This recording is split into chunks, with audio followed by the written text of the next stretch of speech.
up next, we want to whiten the eyes and brighten the teeth. So eyes tend to go red and teeth tend to go yellow. So those are two things you need to think about. I'm going to show you two ways to do this. So first, let's make image larger and let's make a selection. We're going to use the lasso tool. Let's make a selection of the eyes, the whites of the eyes. We're going to start there. And I didn't make a great selection, but I can refine that in a minute. If I hold the shift key, hold the shift key to add to your selection. Okay, there's one eye. I'm still holding the shift key. If I don't hold the shift key, the original selection will go away. Okay, so we've done that. Next up, we need to go modify. Select modify feather. And in here, we're going to set in 2 pixel feather. Remember, when you feather something, it goes 2 pixels in and 2 pixels out from the selection. And we'll say OK. Now, I'm going to grab the hue and saturation. And in here, we're going to come up here to where it says master, and we're going to choose reds. So we're going to only be affecting the red area. And we're going to pull the saturation down, and you can then push the lightness up. See how that's working? Now you have to be careful not to overdo. It's something that's very easy to make them look like they have these glowing, scary eyes. A lot of times when you're pulling the saturation out, the image tends to look blue as well.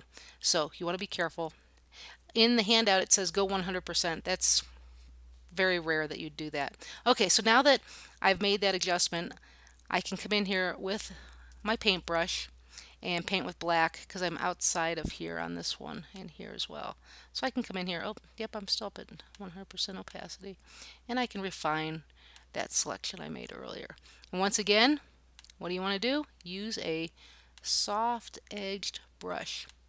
Okay, so we're going to call that one eyes. Now, the other thing you want to do is always make a different layer for the eyes and then for the teeth. Okay, so don't try to do it on the same layer because you're affecting different things. Okay, let's do this one more time. We're going to make a selection of the teeth. And I'm doing a lovely job. Not really. This is the worst selection I've ever made. Okay, I'm going to fix it in a minute though. Okay, lovely. Once again, hue and saturation.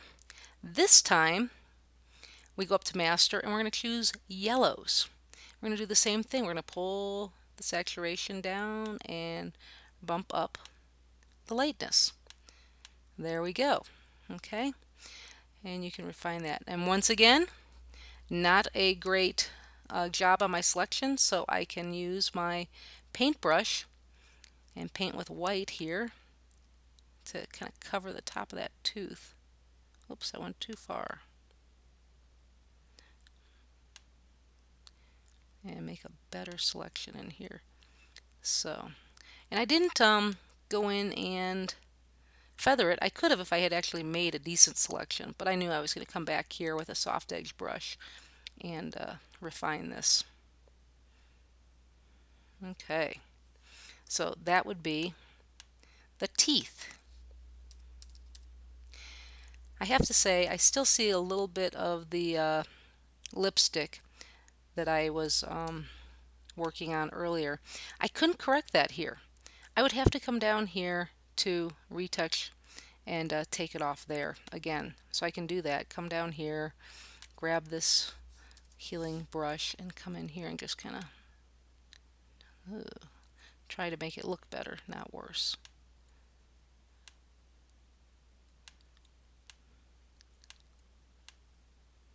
I'm going to actually grab the, yeah, it's good. I still have a lesser opacity. Come in here and work on the tooth a little bit more. There we go. That's looking a little better.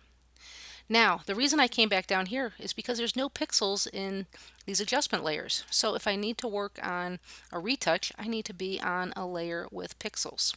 So something to remember. So this was your hue and saturation. And then there's another method I want to show you. So let me turn these two off. We're going to do one more. This time we are going to use a curves layer and we're going to change the blend mode of that to, oops, hold on, curve, blend mode to screen, and it lightens everything.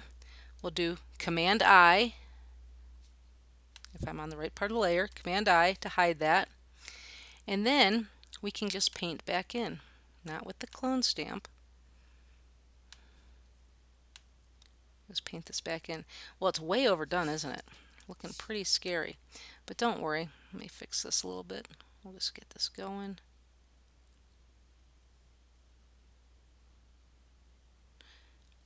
Don't worry. It's going to look better here in a second. Trust me. What do they say? Okay. Now, I'm going to lower the opacity.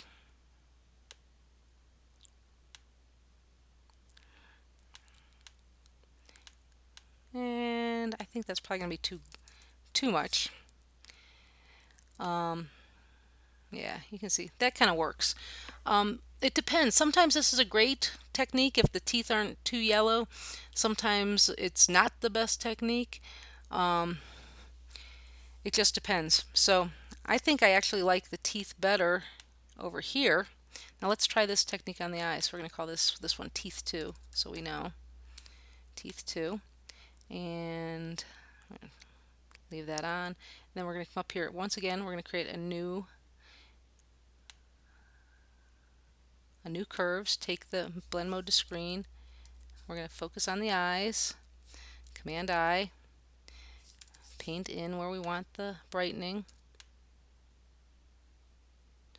A lot of times with the eyes here, I end up doing this. I just overpaint the whole darn thing. And then I find it easier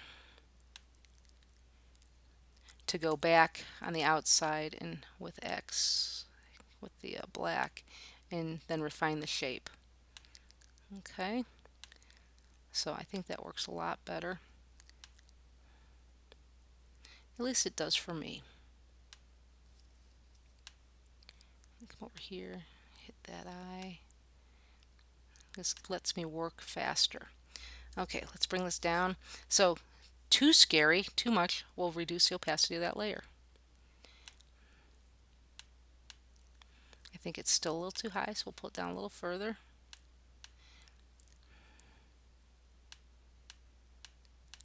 Yeah, and I'm thinking that's looking pretty good. So if I even come down further. So we'll call this one Eyes 2.